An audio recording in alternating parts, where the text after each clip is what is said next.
Hello, my wonderful 89 subscribers. This is Daniel at the Kraken Slayer Comics. Um, I've got a lot on my mind. Feeling a little bit melancholy about comic book collecting. Um, I'm going to show some comics, but I got a little bit more on my mind, so bear with me.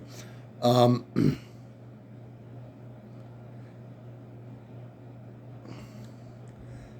Watching videos of comic book collectors online now, it's there's flow charts, you know, like where computer like how is this book doing, and what percentage of profit is this book doing, and how did that compare to what this book was doing last year, 6 months ago, 3 months ago, and and that's valuable, and I get that. Um, I was at the Marriott. It's a comic book convention they do every 4 months, and I'm just like walking by, um, different booths like with their wall books, and it's like $8,000, $5,000, $4,000, $3,000, God, thousand, God, 800, and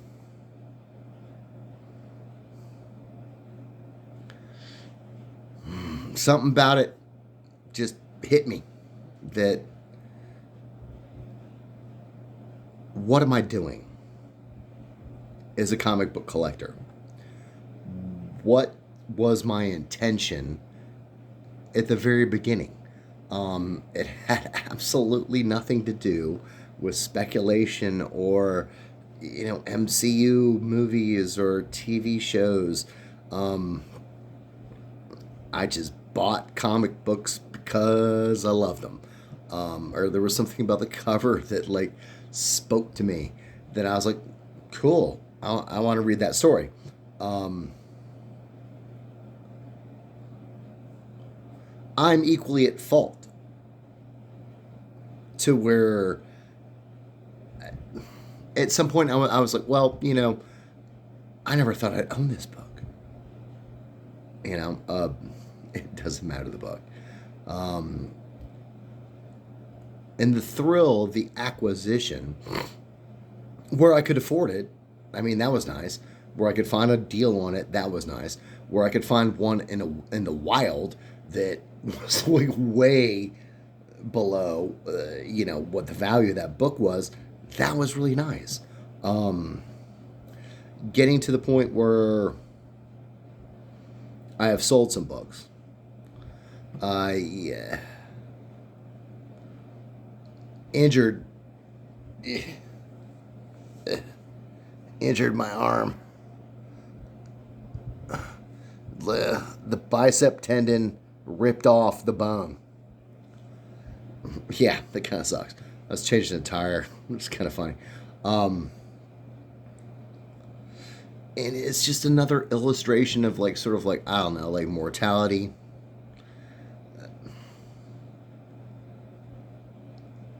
And I'm like, what am I doing? Like, I'm spending $800 on a book, and I'm gonna sit on it, and I'm gonna flip it, and I'm gonna make this much money, and the next collector he buys it 800, and now it's worth $1,000, and I'm gonna flip it and flip it and flip it and flip it. It's gonna get to the point where comic book collectors, your average comic book collector, they just can't afford it. I'm seeing that. Like where like I said, I sold some books. And that was like really an interesting experience to let some books go from my collection. Even though some of those I purchased years back, going like, yeah, I'm going to make this money. And I did. But then there's that, like, like fear of not owning it, or uh, seller's remorse, where then I'm like looking at it, it's like, okay, well, cool. I made a great amount of profit on this, but now I want to like reacquire it. Um, I was watching a video, and this guy had this very great quote where he's like, no one lost money by making a profit, but people do lose money by holding out for the most profit. And that really like resonated with me, where it's like, okay, cool. If I bought this for $6 and I sold it for 500, that's a huge, huge return on investment. So now if I like, oh well, I want to reacquire that book, it was cost me $600. How much is that book going to have to sell for me to get that same percentage of return on investment? I'm not a math guy. I'm a comic book guy. So, smarter people out there can figure that out. Um, I took great advantage of the banking housing market collapse of 2008, where people were liquidating their collections, and I found just books I never thought I would be able to own. And, $25, $40, like I snatched up some great stuff. That's kind of past. So now we find ourselves in this comic book collecting reality where like I go to look at a book and it's like $500-$600 for a comic book. Key issues: Giant Size X-Men 1, Daredevil #1, Hulk 181, thousands. And so I was like thinking about it, like, where, okay, if you buy a Hulk 181 today, 4,000. Yeah, cool, it's going to appreciate. That's a great deal. If in a couple years that becomes 6,000, you'd be like, awesome, I made $2,000. And you would be correct, sir or madam. You would. But I'm thinking, those thousands of dollars that you laid out today, if you bought Silver Age comic books that were $100 a piece, $200 a piece, $300 a piece, how many more comic books would you have in your collection that the same time frame, we're looking down the road, that, okay, on this one you made 100, this one you made $50, this one you made 200, as opposed to having thousands of dollars tied up in this one single book. Even listening to myself, like, I'm like, this is not why I collected comic books, man. You know, I there was books I wanted, for sure. There was books I never thought that I would have in my collection, but I was at a flea market, and there was an X-Men 94. There was a, forgive me, the number off the top of my head, Death of Gwen Stacy, $40 each. And that thrill of discovery of like, $40? That was amazing. I mean, that still lives within me. Um, Captain America 117. I've said this story before. First Falcon, $6. That was a flea market, $6. And I sold that and made a bunch of money. And all this is just like sort of like tied up into my head of like, what am I doing? Like, when's the last time I cracked open a comic book? you know, and read it, you know. Um, is it just about the money that I can make?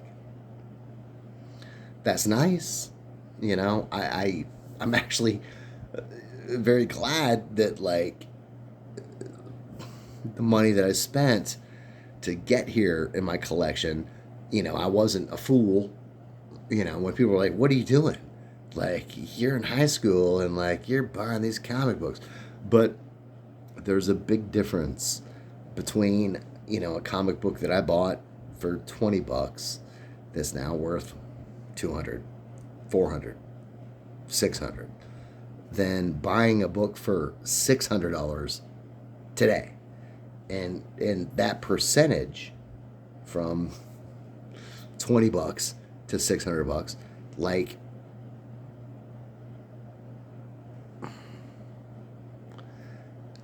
now the guy that's buying it for 600, to make that same percentage, it's got to sell for, you know, whatever. Like I said, I'm not a math guy. $2,100 or whatever. And then that guy's going to want to flip it. And it's just,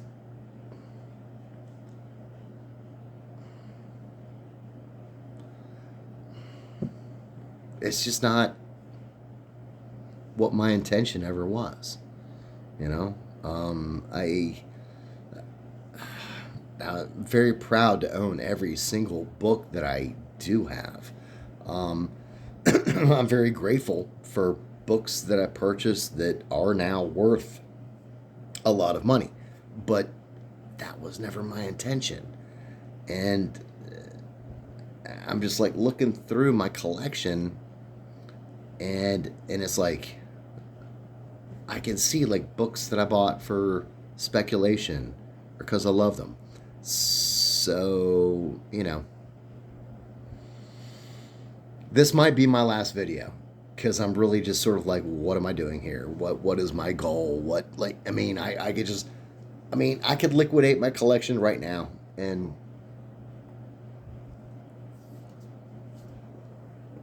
I sold some comic books, and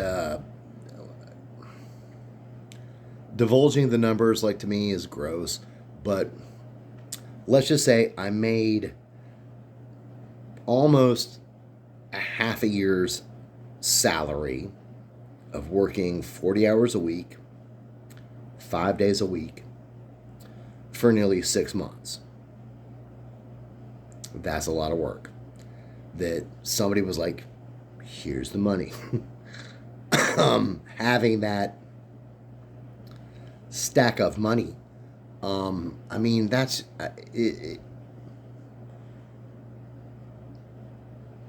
it's, I won't say like life changing because it was like, you know, $100,000, but that was like 12 books in my collection, not the whole collection. And thinking about like, what could me and my wife do with that money in this life with the limited time we have? Like, okay, comic book in my collection, a few grand. Maybe I could do more with that few grand and Dan the Kraken Man's pocket than sitting on this book. And I don't know if I said it, but you know, if you sell a book for a profit, you made a profit. If you sit around waiting for the most profit, you might get less. Now, I suppose the fear, I mean, I'm here, like, you know, like FOMO, fear of missing out.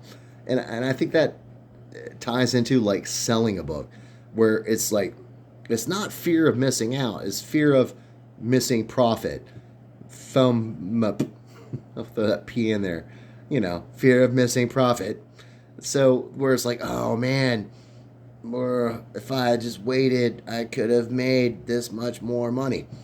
But if you bought a book, it doesn't matter what you paid for it, and you sold it and you made money, That's a win on a comic book. That's a win. How long do you want to hold on to your books? Like, at what point are you going to, like, let it go to the next collector? Hopefully people that love comics and not, like, some investment firm or some, actor with a crap ton of money, that, like, at what point are you going to let these books go into the hands of other collectors who love them? And also, at what point does this become unsustainable? Right? So, whatever, you bought it for $100, you sold it for $5. That guy who bought it for $5 sells it for $1,000. That guy sits on it and he sells it for $1,500. Then it's $2,000. Then it's $3,000. And now I'm just like walking through the comic book show, and it's like $8,000 for a comic book. I mean, and I'm not saying it's not worth it. I get it. They're rare. In high condition, they're rare. I get it. But it's just sort of like, what are we doing? For the next generation of collectors, to where they just like go, 8,000, 5,000, 4,000. They can't put them in their collection. So whose hands are they going into? I'm not going to spend 10 grand on a book. Some of the videos I watch, Alex, the comic hoarder, he spent $50,000 on an Amazing Amazing Fantasy 15. Good on you, buddy. Maybe he made some trades to get that. But I'm like, $50,000. What else could I do with $50,000? And I'm sure, like, I have no doubt, Alex, I love you, man. I have no doubt that book will appreciate, and he might make 10 grand, and that's a huge profit. But, like, I can't tie up $50,000 for a couple of years to get there. I don't think that most collectors can. And then that $50,000 book's a $60,000 book. That's a $70,000. Are these going in the hands of, like, comic book collectors? $60,000? $70,000? I don't think so. And I just don't want to be a part of that. I mean, it's not whatever got into this for. I've got this big stack of books that I was going to be like, yeah, man, I got this. Well, hey, we'll try it.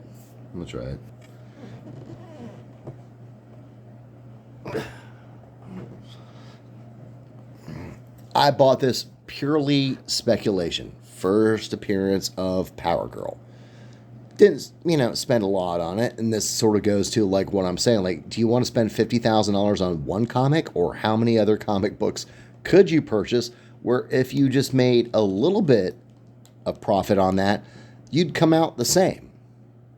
So if you've got one comic book for $50,000 and you sell it for $60,000, you made 10 grand. But for $50,000, I don't want to do the math, but, like, how many $200-$300 comic books could you have purchased for $50,000 that on this one you made 50, on this one you made 100, on this one you made 200, that, like, you probably get there. I bought this purely speculation. Howard the Duck. Spent very little on it. I'm not much of a DC guy. purchase this, Mr. Miracle #1. A very nice copy, Defenders #1. And I bought this like before the, like, I'll say, not well received Defenders TV show. Okay. We can do that. We can say that. Everyone's talking about Warlock. You know, I bought this like long before there was any speculation about Warlock, but just like it was a #1 issue, and so that I'll probably do pretty well on. Back in the day, me and my good buddy Chance on my birthday, $2. So my point is, like, say on this issue, I don't even know what fair market value is. You know, it's got some dings on the corner and whatnot. We'll call it like a 4 or 5, right? Maybe a 5. For the $2 I spent on it, if I sold this today, that percentage of profit,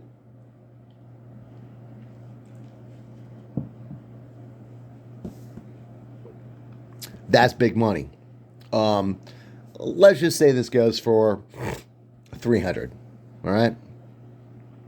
The guy that buys this for 300, to make the same percentage of profit that I am making, since I bought this for $2 back in the day, it's just not going to happen. You know, so I mean, on some of this stuff, it's like maybe that ship has sailed. You know, I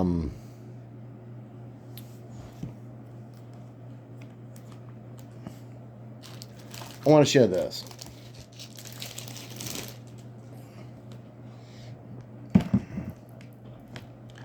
This is not a valuable comic book, even though it's a 9.4.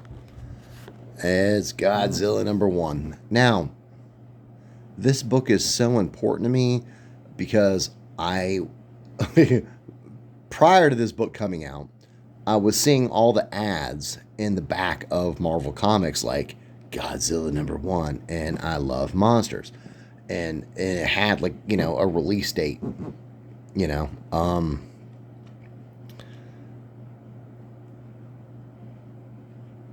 I was telling my mom, you know, like, I really want to get this comic book. And I think, like, I had to go to the mall with her while she shopped for purses or whatever. And it was like, be a good boy and be quiet and sit here, you know, while mommy shops for purses and do stuff. And, you know, mommy will, you know, get you a treat. And we left the mall and I was like, look, I really want to get this comic book. And to my mother's credit, like, we went to, like, you know, I don't know, man. You know, this is a long time ago. This is like, I was 8 years old. But, like, we went to a number of places. You know, the Walgreens, you know, the CVS, the 7-Eleven, trying to find this book.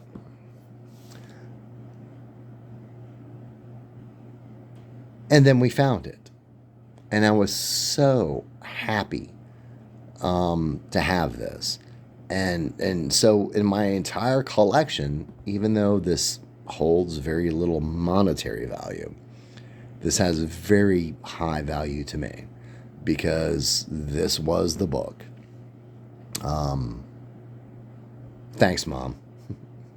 You're awesome. I know you didn't get it.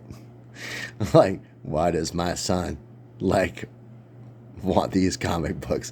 And she sort of come around, you know, where she's like, well, we bought all those comic books for you. Like, where's my cut?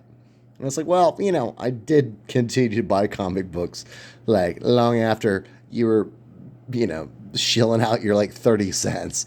But thanks, Mom. I love this book. Now,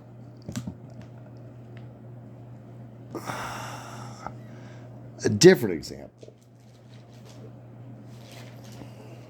I've shown this before.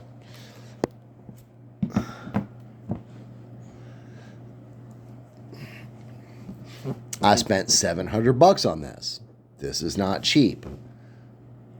Now it's worth considerably more. What the going price for this book is currently, I would not purchase it.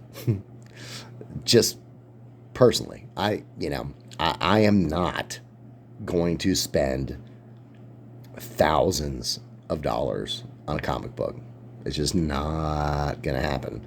If long lost uncle leaves me $100,000, I am still never, ever, ever gonna spend thousands of dollars on a comic book.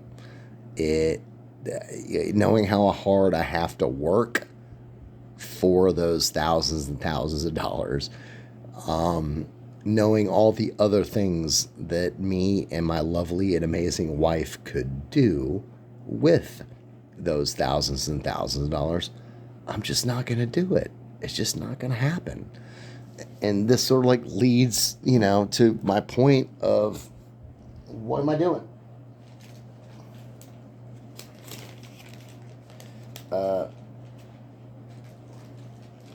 Sorry, people. Here, I'll put a comic book. I mean, this one.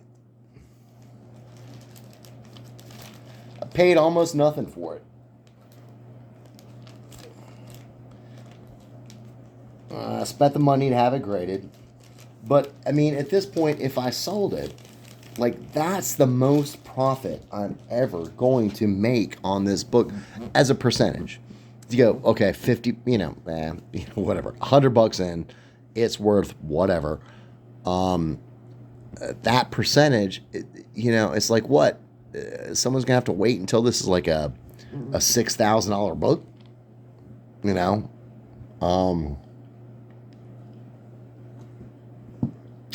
that is not going to be me. Another example.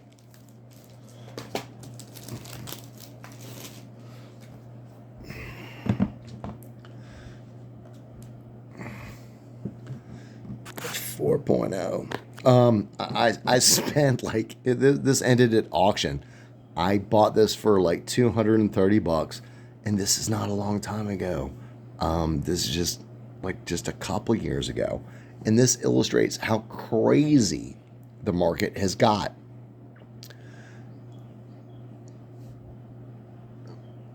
This is like a $2,000 book right now. It has the binder holes. It's still got a 4 because it's white pages. It's gorgeous. I can't complain about the $230 I spent. The 50 books to have it graded. But let's just say right now, not the high end. Let 1,800. Okay, so someone's gonna buy this for 1,800. Much less if Doctor Doom comes into the MCU with the announced Fantastic Four, and now this is a $3,000 book or a $4,000 book, and the person that buys that is going to want to make money because they've got $4,000 into it, and now it's a $5,000 book. When does this end? And long before that, when do we eliminate comic book lovers from being able to afford these books? Because like I said, I ain't not spending thousands of dollars on nothing that's a comic book. It just is not that important to me.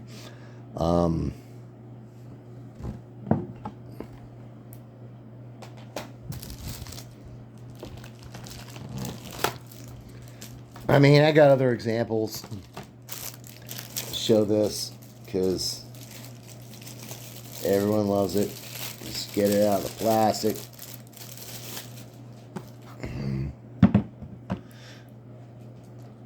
I bought this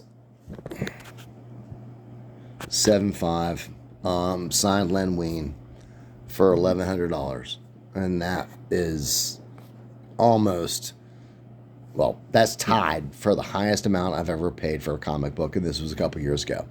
And I told my wife at the time, I was like, look, if I don't get this now, it is just never going to happen. Because once again, I'm not going to spend $4,000-$5,000 on a comic book. I'm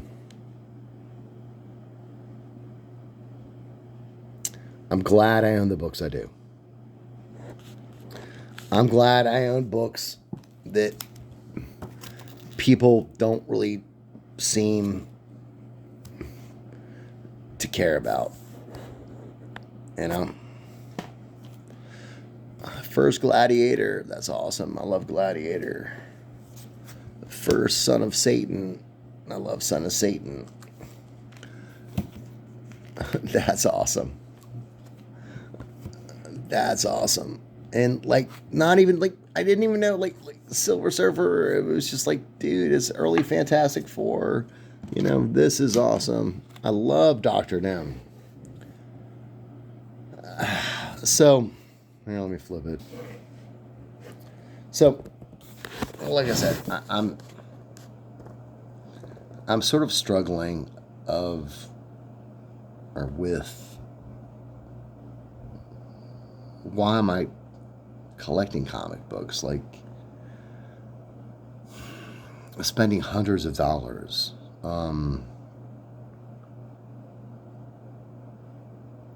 Chime in. You know, my 89 subscribers. Because I really just sort of think, you know, other than the occasional book here or there, I think I'm kind of done. You know, I own a bunch of amazing books. I will be able to sell them for a lot of money. Hold back books that are, you know, significant to me, regardless of their value. I can hold back some books that I'm pretty sure will appreciate, that, you know, to my wife and my daughter, it would be worth holding on to.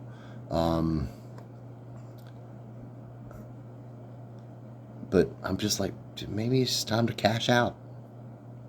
You know? Take the money. You know? Go do some stuff. Go live some life before this life has escaped me, and not leave behind this mountain of valuable comic books. I don't know. I just don't know. Like I said, I'm feeling very melancholy, and I have no answers for you, Kraken's Lair comic people. Like I said, this might be my last video, because I'm just like, why am I doing this?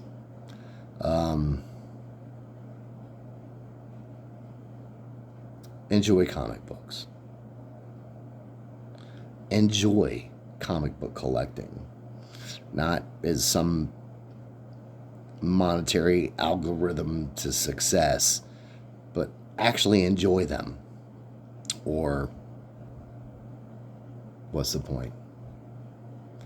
I'll leave this with like Stan Lee, Excelsior. Everybody, maybe I'll see you.